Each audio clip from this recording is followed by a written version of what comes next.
that the right to life applies to our children sitting in our classrooms. The right to life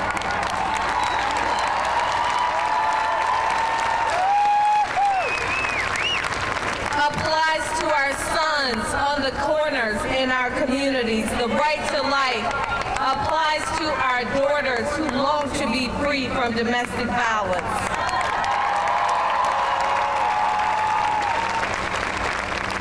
So the question that is now posed in the hearts and consciousness of our nation is how many more? And I stand with you today, the city of Atlanta stands with you today when we say not one more.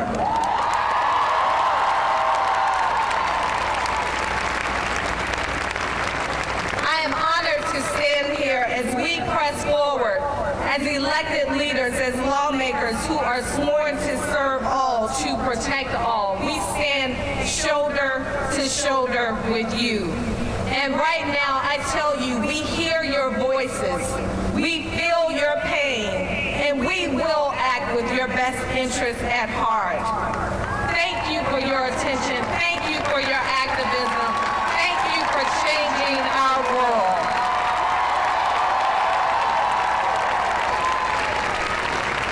First off, I just want to thank you all so much for being here. This is what will make a change. So a month and a half ago, I was worrying about a test in math class that I didn't study for. I was worrying about if a boy that I liked me back. And I was worrying about what dress I would wear to prom. Now I worry if my friends are mentally stable enough to live their daily lives. I worry about how many more children will die at the hands of a gun. And I worry about the future of our country. These aren't supposed to be normal things that a teenager should stress about. But with constant reports of school shootings and gun violence, gun deaths aren't such an abnormality anymore. And despite school shootings becoming commonplace in the media, for those affected, this is more than just another shooting. These lives lost are more than just another life ended by guns. I met Carmen Shentrup for freshman year in PE. I was really shy, and she was one of the first new friends I made in high school. Carmen isn't just a picture with a name on my TV screen. She's a person. She was my friend. Now, I'll never pass her in the halls and smile. Instead, I pass a fence surrounding a building where 17 people were murdered. I pass banners with messages of perseverance and hope, but how can I have hope when there have been almost 1,000 gun deaths since the day the sound of gunshots echoed throughout my school? How can I be optimistic for the future of my country when my government has done nothing after my friends were murdered? How am I supposed to be reassured of my safety when someone can shoot me standing right here while I'm speaking to you? I'm not going to live in fear like I'm being taught to. The answer to our problems isn't arming teachers or including a set of Kevlar vests in every room. The answer to our problems is not fear. Fear does not solve gun violence. The answer to our problems is not fear, it is change. The change we need lies not within our schools, but within our government. We need common sense gun laws. We need to ban assault rifles. We need to get guns out of the hands of the mentally ill. We need to stop living in fear, and we need to take action. The influence the NRA has over our country is valued over its own citizens. However, as citizens, it's our job to change this. We can change it by speaking out and raising awareness. We can change it by doing marches or walkouts. But most importantly, we all need to vote in November.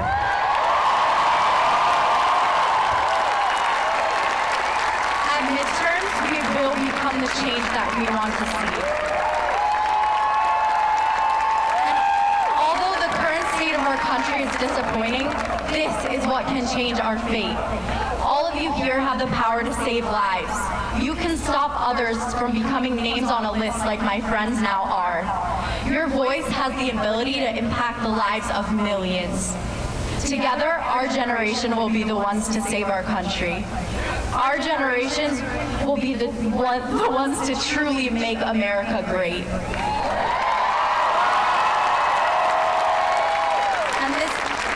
And this isn't done by fearing our lives. This is done by saving them.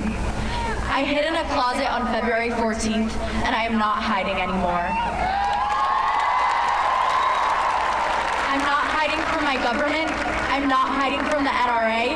I'm not hiding from guns. And most of all, I'm not hiding from change. Today, I am marching for my life. But I'm also marching for the 17 fellow Eagles who passed on February 14th. I am marching for the kids in Chicago and Detroit and Atlanta whose lives were destroyed by gun violence and didn't get an opportunity to speak out on it.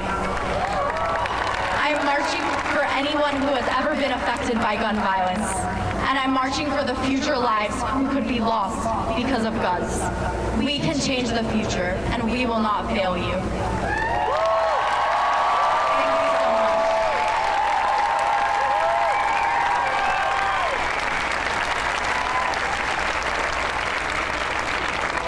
Thank you so much to my fellow Eagle, Carly.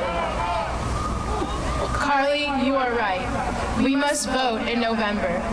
And for those legislatures who do not want common sense gun laws, we should vote them out. Vote them out! Vote them out! Vote them out! Vote them out! Vote them out! Vote them out! Vote them out!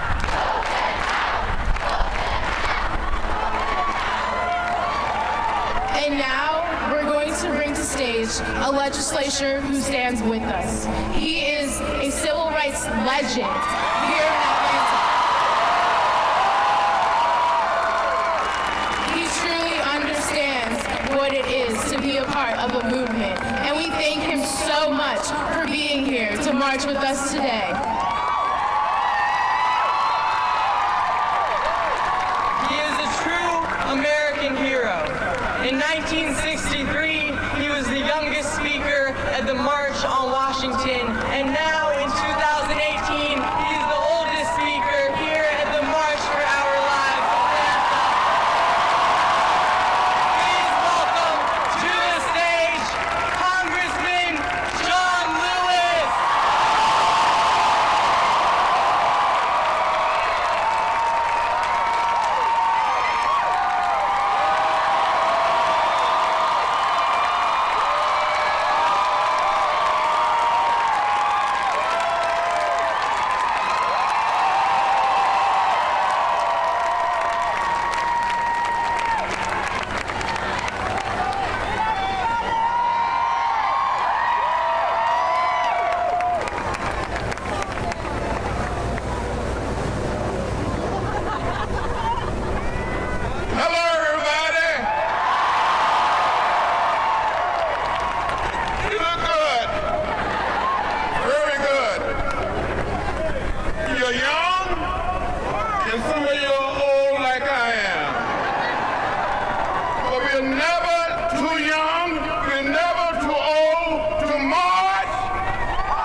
President by gun violence that I met with on two occasions, President Kennedy.